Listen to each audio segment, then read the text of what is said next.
생각이 듭니다. 오늘 말씀은 예루살렘의 복음을 전파한 사람들, 이 말씀을 함께 은혜를 나누고자 합니다.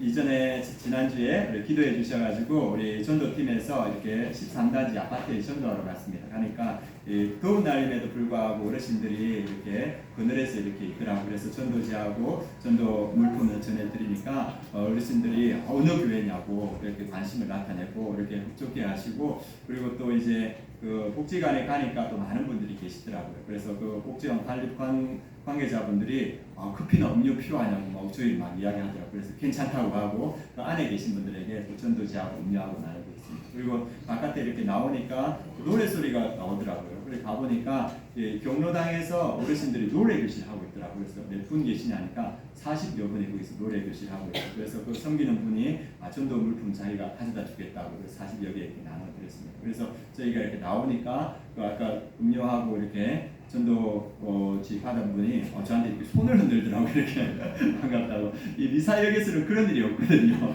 미사역은 쌩쌩쌩 지나가는데 저쪽에는 마음이 열려서 그래서 이야기할 때 우리가 계속 전도하고 또 주일 식사 자리에 초청하는 많은 분들이 교회에 나올 것 같습니다. 그래서 우리 아름다운 교회가 이 하남과 미사의 많은 영혼들을 구원해 갈 수 있도록 같이 기도해 주시고 전도에 동참해 주시면 감사하겠습니다. 오늘 말씀이 그와 관련된 말씀입니다. 오늘 예루살렘 교회가 예루살렘의 지역에 복음을 전하고 있습니다. 하나님께서 예루살렘 교회를 세우신 이유가 복음을 전하여서 영혼 구원하기 위함인 줄 믿습니다. 하나님께서 그래서 예루살렘 교회를 세웠고, 예루살렘 교회 성도들과 바울이 곳곳에 신약 교회를 세워갔습니다. 하나님께서 신약 교회를 세우신 이유도 복음 전하여서 영혼 구원하기 위해서 신약 교회를 세웠습니다. 그리고 하나님께서 이곳 하남 미사의 아름다운 교회를 세우신 줄 믿습니다. 하나님께서 이곳에 세우셨는데 하나님의 목적이 무엇일까? 동일하게 하나님께서 이 교회를 통하여서 복음 전하여서 영혼 구원하기 위해서 이 교회를 세워주신 줄 믿습니다. 그래서 이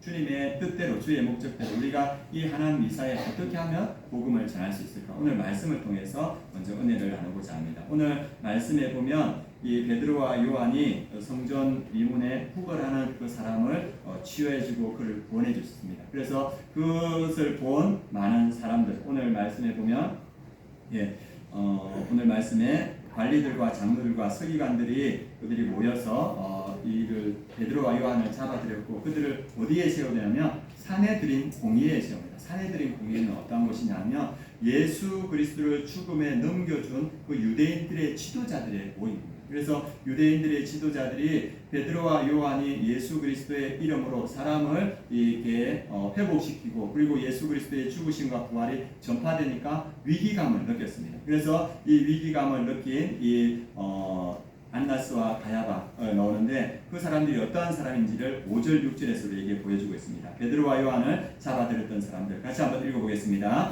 이튿날 관리들과 장로들과 서기관들이 예루살렘에 모였는데 대제사장 안나스와 가야바와 요한과 알렉산더와 및 대제사장의 문중이 다 참여하여, 말씀대로 산헤드린 공의회 유대인의 최고의 권력기관이었는데 그 대제사장 안나스와 가야바는 예수 그리스도를 죽음에 몰아넣어서 예수 그리스도를 죽였던 사람들, 이 사람들이 안나스와 가야바입니다. 이 사람들이 어떻게 하냐면 이 산헤드린 공의회에 들어가 보면 이 공의회 회원들이 쭉 이렇게 둘러앉고 그 다음에 신문받는 베드로와 요한을 가운데 세우고 그리고 그들에게 신문을 합니다. 마치 법정에서 이렇게 죄인이 서 있고 그리고 신문을 하는 그 모습과 마찬가지입니다. 그래서 이들의 베드로와 요한을 이렇게 신문하면서 그들이 더 이상 전도하지 못하도록 그들을 이렇게 잡으려고 하는 것입니다. 그래서 그들이 그 엄격한 분위기 가운데 뭐라고 하냐면 7절과 같이 산헤드린 공의회에서 그 안나스와 가야바가 묻습니다. 7절 한번 읽어보겠습니다.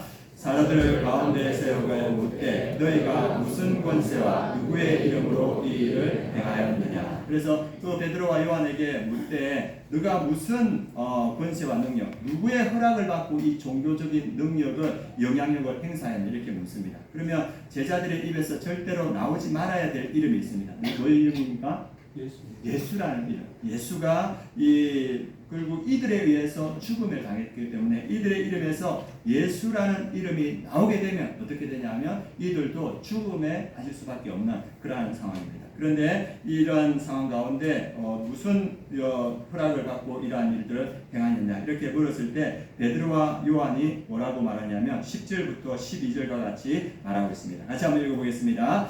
너희와 모든 이스라엘 백성들은 알라. 너희가 십자가에 못 박고 하나님이 죽은 자 가운데서 살리신 나사렛 예수 그리스도의 이름으로 이 사람이 건강하게 되어 너희 앞에 섰느니라. 이 예수는 너희 건축자들의 버린 돌로서 집 모퉁이의 머릿돌이 되었느니라. 다른 이로서는 구원을 받을 수 없나니 천하 사람 중에 구원을 받을 만한 다른 이름을 우리에게 주신 일이 없음이라 하였더라. 베드로와 요한이 절대로 말하지 말아야 될 그 이름을 말합니다. 이 말의 핵심은 뭐냐면 예수 그리스도의 이름, 너희들이 죽였던 그 예수 그리스도의 이름으로 이 사람이 건강하게 됐다. 그 산헤드린 공회가 듣기 싫어하는, 가장 싫어하는 말을 통하여서 베드로와 요한이 말하고, 그리고 12절에 보니까 다른 이로서는 구원을 받을 수 없나니 천하 사람 중에 구원을 받을 만한 다른 이름을 우리에게 주신 일이 없음이라 하였다. 예수 그리스도의 이름, 하나님께 주신 그 이름으로 구원을 받았다 이렇게 말합니다. 이 예루살렘의 산헤드린 공의에 예수 그리스도를 죽였던 그 사람들이 있던 그곳에서 어떻게 복음이 전파되는가. 오늘은 우리를 구원할 유일한 이름은 예수 그리스도라는 확신을 가진 사람을 통하여서 이 복음이 전해진다는 겁니다. 여기에 나오는 안전뱅이가 누구의 이름으로 구원받았습니까? 예수 그리스도의 이름으로 구원받았습니다. 그리고 복음을 전하고 있는 베드로와 요한 누구의 이름으로 구원받았습니까? 예수 그리스도의 이름으로 구원받았습니다. 동일하게 여기에 앉은 모든 분들은 누구의 이름으로 구원받았습니까? 예수 그리스도의 이름으로 구원받은 줄 믿습니다. 그런데 여기에 나오는 대제사장 안나스와 가야바 그리고 장로들과 그리고 관료들은 예수 그리스도를 만나고 그 앞에 두었음에도 불구하고 예수 그리스도를 믿지 않았기 때문에 그들은 구원받지 못했고, 예수 그리스도의 제자들, 성령 충만한 제자들을 그 앞에 두고서도 그들은 예수 그리스도를 믿지 않아서 구원받지 못했습니다. 여기에 나오는 안나스와 가야바는 한심한 사람입니다. 장인이고 사이고, 그런데 이들이 그 역사서에 보면 이 성전 앞에다가 큰 가게를 차렸습니다. 큰 가게를 차려가지고 성전에서 쓰는 그러한 물건들을 판매하고 재물들을 판매하면서 큰 부를 이루었습니다. 그래서 이 시대의 사람들은 이 사람들을 저주했는데 그것이 어디에 나오냐면 탈무드에 보면 안나스 이 가게에 대한 저주가 나옵니다. 이들은 예수 그리스도 앞에 두었음에도 불구하고 예수 그리스도를 취하지 않고 종교적 권력을 취했고, 그리고 탐욕과 재산을 취해서 결국은 저주 안에 떨어진 것을 봅니다. 그래서 우리를 구원할 수 있는 이 이름이 뭐냐면 예수 그리스도인 줄 믿습니다. 예수 그리스도만이 우리를 구원할 수 있습니다. 우리가 삶을 살아가면서 우리의 물질이 넉넉한 것도 우리에게 도움이 되고, 우리 자녀들을 또 잘 공부시켜서 좋은 직장에 보내는 것도 도움이 되지만 결국 우리를 구원하는 것은 예수 그리스도입니다. 제가 예전에 있던 그 교회에서 목자 신방을 갔는데, 그 목자 신방을 하는데 그 목자가 뜬금없이 자기가 잘 아는 간호사님 이야기를 해주시더라고요. 그 간호사님이 어디서 근무하냐면 실버타운에서 이렇게 근무하거든요. 그 실버타운에 근무하는데 그 실버타운에 들어가려면 한 2억 원 정도 이렇게 내야 된다고 합니다. 그리고 생활비가 한 270만 원 한 달에 그 정도 이렇게 낸다고 하더라고요. 그래서 일반인들이 들어가기는 좀 쉽지 않죠. 그래서 그 돈을 하려면, 그래서 거기에서 이제 좀 재정적인 여유가 있는 분들이 들어가는데 그 중에서 한 분이 들어오셨어요. 그래서 간호사가 이렇게 봤는데 그분은 재적이 넉넉하고 그리고 자녀 자랑을 그렇게 하시는 거예요. 그래서 자녀들을 재적이 넉넉하니까 미국 유학을 보내가지고 공부를 잘 시켰어요. 그래서 그 미국에서 그 자녀들이 뭐 되냐면 의사도 되고 교수도 되고, 그래서 이렇게 쟁쟁하지 않습니까? 그러니까 이분이 들어와서 늘 하는 게 뭐냐면 자녀 자랑입니다. 우리 자녀는 미국에서 교수도 하고 의사도 하고 그리고 공부를 잘해서 참 아이들이 대견하다. 그래서 이분이 그 요양 실버타운에 있음에도 불구하고 이제 자녀들에게 자주 전화하고 그래서 어떻게 지내냐도 묻고 자기들의 고난도 이야기했습니다. 그런데 얼마 지나지 않아서 간호사를 통해서 미국에서 전화가 왔어요. 간호사한테 뭘 하냐면 우리 부모님 자주 전화하게 하지 말라고, 큰일이 생기거나 큰일이 일어나서 돌아가시거나 그러면 연락하라고. 그렇게 전화가 옵니다. 그러니까 이 간호사가 그분에게 이야기를 할 수 있겠어요? 이야기를 못하죠. 그래서 자기 친구 되는 그 목자분에게 이야기를 했다는 얘기를 들었습니다. 이 어르신은 어떻게 생각했습니까? 돈이 넉넉하면 인생에서 성공한 거라고 생각하고, 그리고 자녀들을 잘 공부시켜서 자녀들이 좋은 직장 가지면 인생은 성공한 거라고 생각했습니다. 그런데 재정이 우리를 보내주지 못합니다. 자녀들을 잘 공부시키고 좋은 직장에 가는 것 좋은 거죠. 그러나 그것이 우리를 구원시키지 못합니다. 오직 예수 그리스도의 이름만이 우리를 구원해주는 줄 믿습니다. 그래서 예수 그리스도가 우리를 구원해 주시는데 그 이름이 우리를 구원했는데, 성경에는 그러한 말씀들이 많이 나옵니다. 오늘 우리 이웅열 청년 이렇게 말했는데, 이 청년을 붙들어준 것도 예수 그리스도의 이름인 줄 믿습니다. 아무것도 없었지만은 예수 그리스도의 이름을 붙들고 덴마크에 갔을 때, 그가 예수 그리스도 안에서 하나님을 깊이 만났을 때 그의 삶을 신앙으로 붙들어 주시고 그의 삶을 앞으로 인도해 주시는 것도 예수 그리스도인 줄 믿습니다. 예수 그리스도가 우리의 삶을 붙들어주고 구원해 주십니다. 그리고 저도 22살에 예수 그리스도를 믿었지 않습니까? 22살에 예수 그리스도를 믿고 예수 그리스도의 이름을 의지하여 왔을 때 주님께서 여기까지 인도하셨습니다. 그래서 우리를 구원하는 유일한 이름은 예수 그리스도인 줄 믿습니다. 성경에도 그 말씀이 있는데, 요한복음 20장 31절 말씀 같이 공독하겠습니다. 오직 이것을 기록하면 너희로 예수께서 하나님의 아들 그리스도이심을 믿게 하려 하며 또 너희로 믿고 그 이름을 힘입어 생명을 얻게 하려 합니다. 하나님이 주신 그 이름을 힘입어서, 그 예수 그리스도의 이름을 힘입어서 우리에게 생명을 얻게 하려 합니다. 그 이름에 능력이 있다고 말합니다. 그리고 요한복음 14장 14절에도 또 말하고 있습니다. 같이 읽겠습니다. 내 이름으로 무엇이든지 내게 구하면 내가 행하리라. 내 이름, 예수 그리스도의 이름으로 무엇이든지 내게 구하면 내가 행하라. 예수 그리스도의 이름에 능력이 있다고 말하고 있습니다. 빌립보서 2장 9절도 하나님께서 그 이름을 어떻게 세우셨는지 9절 말씀 같이 한번 읽어보겠습니다. 이름으로 하나님이 그를 지극히 높여 모든 이름 위에 뛰어난 이름을 주사, 예수 그리스도의 이름을 가장 뛰어난 이름, 가장 높은 이름을 주셨다고 말합니다. 그래서 그 예수 그리스도의 이름에 능력이 있다. 그래서 이것을 확신할 때 우리가 복음을 전할 수 있다. 예수 그리스도의 이름을 전할 수 있다. 오늘 성경은 말해주고 있습니다. 그리고 두 번째, 우리가 그 예루살렘의 그 산헤드린 공의회가 나와서 생명의 위협을 가할 때도 어떻게 복음을 전할 수 있는가? 성령 충만할 때 복음을 전할 수 있을 줄 믿습니다. 오늘 8절 말씀 같이 한번 읽어보도록 하겠습니다. 이에 베드로가 성령이 충만하여 이르되 백성의 관리들과 장로들아, 저희들은 신문받고 있는 중이에요. 자기의 생명을 행할 수 있는 그 사람들이 다 모여서 최고의 권력을 가지는 사람들이 지금 신문하고 있는데, 베드로가 뭐냐면 성령이 충만하여 이르되 백성의 관리들과 장로들아, 이렇게 이야기를 하고 있습니다. 그래서 성령 충만할 때 생명의 위험이 있음에도 불구하고 담대하게 복음을 전할 수 있습니다. 성령 충만이 두려움을 이길 수 있는 힘이고, 성령 충만이 진실을 말할 수 있는 힘인 줄 믿습니다. 그리고 성령 충만이 어떠한 상황에도 예수 그리스도를 전할 수 있는 힘이 되는 겁니다. 그래서 우리 2000년 기독교 역사가 이렇게 맞지 않습니까? 성령 충만할 수 있는 방법이 뭔가? 아마 여러분들도 많이 생각할 건데, 성령 충만할 수 있는 유일한 방법은 말씀과 기도인 줄 믿습니다. 우리가 말씀 충만할 때 성령 충만할 수 있습니다. 그래서 지금 우리가 말씀 명예의 전당 이렇게 하고 많은 분들이 동참해 주셔서 감사합니다. 우리가 말씀으로 충만할 때 성령 충만할 수 있습니다. 제가 말했듯이 스님도 말씀을 늘 가까이고 충만하니까 성령 충만 받고, 사형수도 이 말씀으로 충만하니까 성령 충만 받는 역사가 나타납니다. 그래서 우리 말씀 명예의 전당에 동참하셔서 말씀으로 충만한 하반기가 되길 원합니다. 그리고 또 하나, 우리가 기도 충만할 때 성령 충만할 수 있습니다. 제가 요즘 이렇게 유튜브를 이렇게 많이 안 보려고 하는데 조금씩 보게 되는 거예요. 그래서 우리 같이 이야기하고 우리 집사님들도 유튜브 안 보려고 하는데 보게 된다고 이렇게 이야기하더라고요. 그래서 저는 이제 뭐가 이제 자주 뜨냐 하면 목사님들 설교 말씀이 자주 뜨는 거예요. 그리고 특별히 이제 조용기 목사님 말씀이 짧게 뜨더라고요. 그래서 그분이 처음에 교회 개척하고 나서 그 이야기를 위해서 이야기해 주시는데, 그분이 그 천막을 치고 처음에 교회를 개척했는데 이게 조금 소문이 나서 누가 왔냐 하면 안전뱅이가 실제로 찾아왔대요. 안전뱅이 찾았는데, 예전에 우리가 시장에 보면 다리를 못 쓰게 되니까 이 다리에다가 그 튜브를 이렇게 말아가지고 다니시는 분 예전에 봤을 겁니다. 그래서 그분이 찾아와서 조용기 목사님에게 뭐라 하냐면 나 낫게 해주세요 이렇게 하는 거예요. 그래가지고 이 조용기 목사님이 어이가 없지 않습니까? 자기에게 무슨 능력이 있는 것도 아니고. 그래서 보니까 그냥 이렇게 한숨만 나오고, 그래서 그 안에 이제 처음 천막교회인데 청년들 몇 명 있었는데 기대감을 가지고 조용기 목사님을 보는데 자기는 이걸 해줄 수 있는 능력이 안 되고, 그래서 그분이 어떻게 했냐면 내가 기도를 해야겠다. 그래서 그 안전베개를 앉혀두고 그분이 간절히 몇 시간을 기도했는데, 몇 시간을 기도할 때 어떤 느낌이 드냐면 나중에 이렇게 성령이 충만해서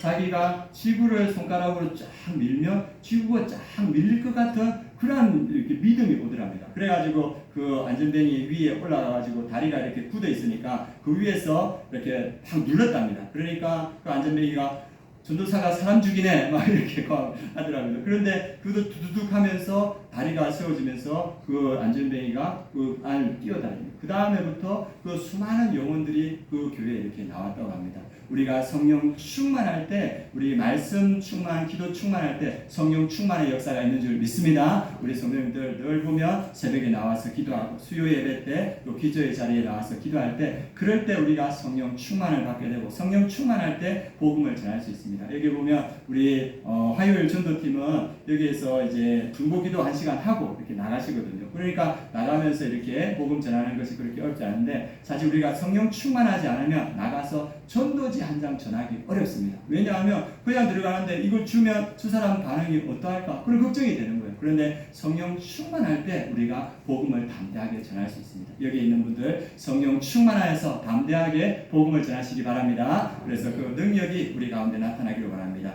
그리고 또 어떨 때 우리가 복음을 전할 수 있는가? 오늘 말씀은 위협 앞에서도 우리는 보고 들은 것을 말하지 않을 수 없다고 담대히 말하는 사람을 통하여서 예루살렘에 복음이 전파됩니다. 그래서 이 사내들인 공의에 그 대제사장과 그 문중들이 다 모여서 이제 베드로와 요한을 바깥에 보내고 뭘 결정하냐면 이 사람들을 어떻게 할 것인가. 저기들 내심으로는 이 베드로와 요한을 죽이고 싶었을 겁니다. 왜냐하면 자기의 권위에 도전하니까. 그런데 많은 사람들이 예수 그리스도를 믿고 이들을 따르니까 죽일 수는 없고, 그래서 이 안나스와 가야바와 그 문중들이 결정한 건 뭐냐면 이 사람들을 다시는 예수 그리스도를 전하지 못하게 하자. 그래서 그 결정을 하고 이들에게 말합니다.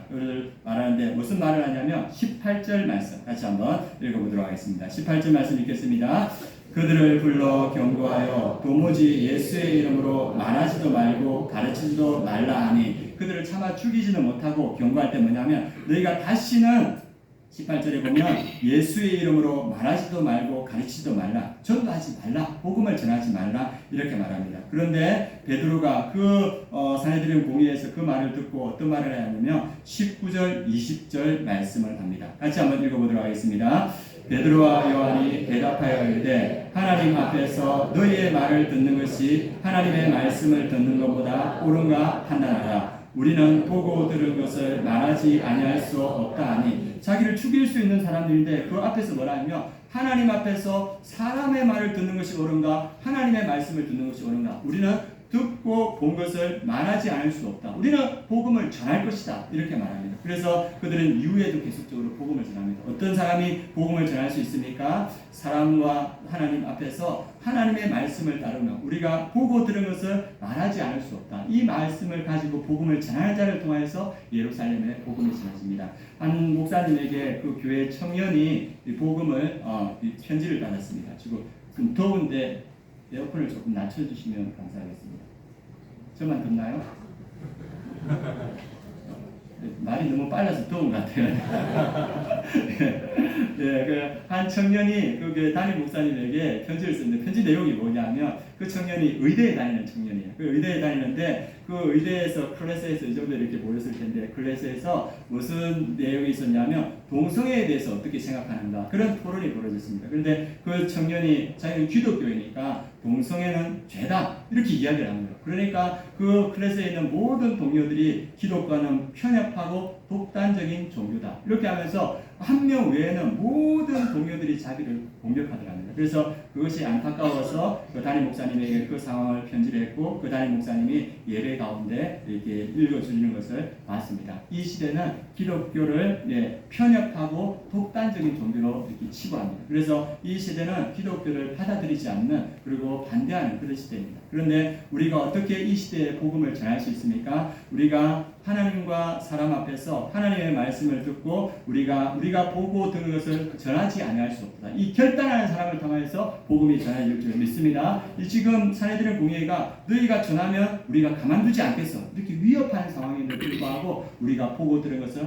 말하지 않을 수 없다. 이 결단했을 때 이후에 이 복음이 예루살렘을 넘어서 온 유대와 사마리아까지 전해지는 모습을 봅니다. 저도 이제 아름다운 교회에 이제 4개월 정도 됐습니다. 4개월 정도 됐는데 처음에 와서 아름다운 교회에서 놀란 거 뭐냐면 새벽 기도에 성도님이 많이 나온다는 거예요. 우리 안성에서보다 이럴 때보다 훨씬 많이 나오시더라고요. 그래서 아내한테 야, 이 서울 사람들은 더 많이 나오네? 이렇게 예, 뭔 아쉬운 게 있어서 이렇게 많이 나올까? 그랬는데 열심히 하시더라고요. 그리고 또 전도팀에도 또 많은 분들이 나와서 같이 전도하고 그렇게 됐고 또 우리 장로님들이 늘 새벽 기도 자리를 지켜주시고 또 이 장로님들이 같이 전도하는 모습으로 참 감동을 받았습니다. 그리고 이번 주 금요일 날, 지난주 금요일이죠. 그래서 이 미사 호수 이렇게 운동하러 이렇게 나가는데, 장로님이 한 분이 저 미사역에서 전도를 하고 있는 거예요. 그래가지고 제가 마음속으로, 저기 가야 됩니까?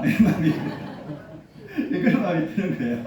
하나님, 제가 운동을 하러 가야 될 거예요. 전도하러 가야 될 거예요. 그러니까 이 마음이 이제 전도하러 가야 된다는 생각이 드는 거예요. 그래서 미사역 쪽에 가니까 장로님이 전도 백을 들고 하시더라고요. 그래서 제가 한 20개 정도 이렇게 받아서 이렇게 전도를 하니까, 중학생이 한 명 봤더니만, 저는 교회 다니는데, 이거 들고 제가 전도하겠습니다. 이렇게 말하는 거예요. 예, 그리고, 그래서 이제 주고, 하겠다, 그러니까 해라, 이런 거죠. 예, 그래서 그렇게 하고, 이제 저는 20개 했으니까 이제 운동하러 가야 되죠. 그래서 가려고 하니까, 저기 큰 가방이 보이는 거예요. 그래가지고 저건 뭐지 가보니까 100개 넘게 전도자하고 물품이 이렇게 있는 거예요. 그래가지고 주여 이렇게 하고 그래서 장로님하고 같이 이렇게 전도했습니다. 그렇게 전도하고 또 우리 보니까 오영일 전도사님 지금 가장 뜨겁지 않습니까? 그래서 종합복지관에도 전도해야 된다 하고 또 토요일 날을 가서 그 설문지 전도 지금 하고 계십니다. 그래서 어제는 나갔다가 막 벌겋게 익어서 들어왔더라고요. 그래서 전도하고 있고 그래서 이 시대가 복음을 기뻐하지 않고 복음을 거부하는 시대고 우리 미사역에서 가보면 한 3분의 1은 쌩쌩 지나갑니다. 특별히 어떤 사람이 지나가면 젊은 사람들이 잘 안 맞더라고요. 그래서 지나가봤지만 그렇지만 우리가 이 복음을 거부하는 시대에도 우리가 보고 들은 것을 말하지 않을 수 없다. 이 마음으로 복음을 전할 때 그곳에 하나님의 역사가 나타날 줄 믿습니다. 그래서 우리가 잘 아는 그 최영기 목사님도 예수님을 믿지 않았는데 노상에서 전도하는 사람들을 보고 어떤 마음을 들었냐면 쓸데없는 짓 하고 있네 하면서 지나가다가 돌아와서 거기서 나눠주는 성경책을 읽고 3일을 그 성경책을 읽고 예수 그리스도를 믿게 되지 않습니까? 복음을 거부하는 시대에도 복음을 전하는 사람을 통해서 영혼 구원의 역사가 나타납니다. 저번에 말했듯이 저도 노상에서 이렇게 노방전도 하고 있는데 이렇게 하다가 어떤 자매님이 이제 관심을 나타내는 거예요. 그래서 교회를 알려주고 전화번호를 받아서 이렇게 연락했는데 그 주는 안 오고 그 다음 주에 왔는데 이 얘기 들어보니까 구원파에서 이렇게 있다가 구원파가 아니라고 생각하고 나와서 자기가 신앙생활에 대해서 생각하고 있는데 그 노방전도에서 이 전도지 하나 받고 우리 교회 이름 듣고 이렇게 왔는 거예요. 자기는 구원파에서 나왔고 남편은 예수를 안 믿는 사람인데 이 두 사람이 그 전도지 받고 나와서 지금 신앙생활하고 있습니다. 이 시대는 복음을 거부하는 시대지만 그럼에도 불구하고 예수 그리스도의 이름만이 구원할 수 있다는 걸 믿고 나가서 복음을 전하는 자를 통해서 예수 그리스도의 이름이 전해지는 줄 믿습니다. 그리고 이 예루살렘에 또 어떤 사람을 통하여서 복음이 전해지는가? 복음 전파를 위해서 간절히 기도하는 공동체를 통해서 이 예루살렘에 복음이 전해집니다. 베드로와 요한이 이제 그 사내들은 공의에서 대제사장들이 어찌할 수 없으니까 이렇게 내보내줍니다. 다시는 예수 그리스도 이름을 전하지 말라. 그래서 내보내주고 나서 그들이 동료들이 있는데 오는데 동료들이 누구냐 하면 그 마가의 다락방에서 기도했던 120명의 그 문도들 그들이 있는데 와서 그 사내들인 공의에서 어떠한 일이 있었는가 그들이 그 위협 가운데도 어떠한 말을 했을까 했을 때 이 그 동료들이 함께 하나님을 찬양하는 그러한 일들이 일어나고 그들이 모여서 함께 기도합니다. 여러분 생각해 보십시오. 사내들인 공의에서 생명의 위협을 받고 복음을 전하고 이제 살아서 돌아왔습니다. 그러면 그 남은 사람들이 이 일을 가지고 어떤 기도를 했을까? 어쩌면 우리를 지켜주옵소서. 그게 어쩌면 가장 큰 기도였을 텐데 이 사람들이 하는 기도는 그것을 넘었습니다. 우리 29절과 30절 말씀 같이 한번 읽어보도록 하겠습니다. 같이 공동하겠습니다. 주여 이제도 그들의 위협함을 구워보시옵고 또 종들로 하여금 담대히 하나님의 말씀을 전하게 하여 주시오며 손을 내밀어 병을 낫게 하시옵고 표적과 기사가 거룩한 종 예수의 이름으로 이루어지게 하옵소서 하더라. 이 120명의 성도들과 그리고 베드로와 요한이 와서 함께 기도하는 게 뭐냐 하면 그들의 위협함을 하나님께서 살펴주시고 또 종들로 하여금 담대히 하나님의 말씀을 전하게 하여 주옵소서. 이 위협이 있음에도 불구하고 우리는 담대하게 복음을 전하길 원합니다. 우리를 복음 전하게 하여 주옵소서. 그리고 30절에 보면 손을 내밀어 병을 낫게 하시었고 표적과 기사가 거룩한 종 예수의 이름으로 이루어지게 하옵소서 하더라. 우리가 복음을 전할 때 예수의 이름을 전할 때 그곳에 병을 낫는 역사가 나타나게 해주십시오. 그리고 표적과 기사 하나님의 기적이 나타나게 해주십시오. 이 표적과 기사는 예수님께서 중풍 병자를 일으키시고 그리고 귀신들을 쫓아냈을 때 예수 그리스도가 하나님의 아들이시오 메시아가 드러나지 않습니까? 이 예수 그리스도의 어떠한 분인가 드러나는 것이 표적과 기사인데 우리가 복음을 전할 때 그 일들이 나타나게 해달라는 겁니다. 그럴 때 이들이 이걸 가지고 기도할 때 어떤 역사가 나타나냐면 31절의 역사가 나타납니다. 같이 한번 읽어보겠습니다. 빌기를 다음에 모인 곳이 진동하더니 무리가 다 성령이 충만하여 담대히 하나님의 말씀을 전하니라. 기도하는 그 공동체, 복음 전하기 위해서 기도하고 하나님의 능력이 나타나서 복음을 좀 더 효율적으로 전하기 위해서 기도하는 그 공동체를 통하여서 기도가 끝나니까 모인 곳이 진동하니 무리가 다 성령에 충만하여 담대히 하나님의 말씀을 전하라. 그 예루살렘 지역에 담대히 이 120명이 복음을 전할 때 그 예루살렘 지역이 120명을 통하여서 복음이 편만하게 전해지는 것을 보여줍니다. 누구를 위해서? 기도하는 저 공동체를 통하여서 복음이 전해지는 줄 믿습니다. 우리도 기도할 때 어떤 기도를 하냐면 하나님 우리가 기도할 때 병이 낫게 하여 주시옵소서. 우리가 전도할 때 우리가 하나님 말씀을 전할 때 그곳에 표적과 기사가 나타나게 하여 주시옵소서. 우리가 기도할 때 그러한 역사가 나타날 줄 믿습니다. 우리가 잘 알다시피 조영기 목사님도 복음을 전할 때 그곳에 표적과 기사가 나타나니까 구름같이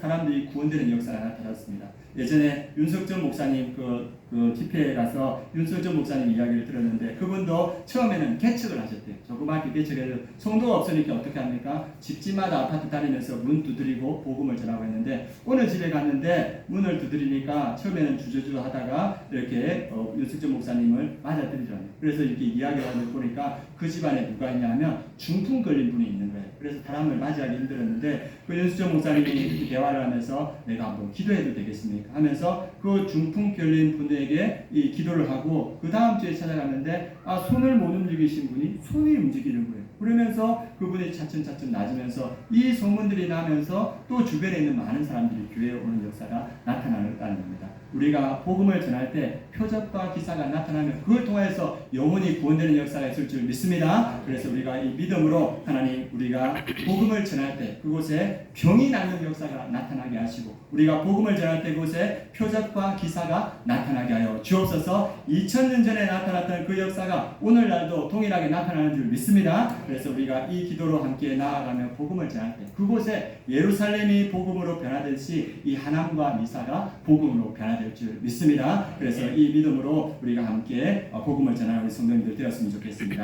그리고 오늘 우리가 함께 기도할 때 아까 조금 전에도 제가 말씀드렸듯이 예수 그리스도의 이름에 능력이 있습니다. 믿으십니까? 예, 예수 그리스도의 이름에 능력이 있고 예수님께서 우리에게 무엇을 약속하셨냐면 내 이름으로 무엇이든지 내게 구하면 내가 행하리라. 그 예수 그리스도의 이름의 능력을 우리에게 주셨고 그 이름을 의지하여 기도할 때 하나님께서 무엇이든지 행한다 하셨습니다. 이 시간 우리가 함께 기도할 건데 하나님 우리가 예수 그리스도의 이름을 의지하여서 기도합니다. 하나님 우리의 연약한 육체가 치유되게 하여 주시옵소서. 또 우리 가정에 또 재정적인 어려움이 있습니다. 하나님 예수 그리스도의 이름을 의지하여 기도하오니 주님께서 이 문제를 해결하여 주시옵소서. 기도해 주시고 또 하나님 아버지 우리의 가정의 자녀들이 믿음으로 세워지길 원합니다. 예수 그리스도의 이름에 의지하여 기도하오니 우리의 자녀들이 우리의 남편들이 믿음으로 세워지게 하여 주시옵소서. 기도해 주시고 우리 간절한 기도의 제목을 가지고 예수 그리스도의 이름을 의지하여서 이 시간 합심해서 함께 기도하시겠습니다.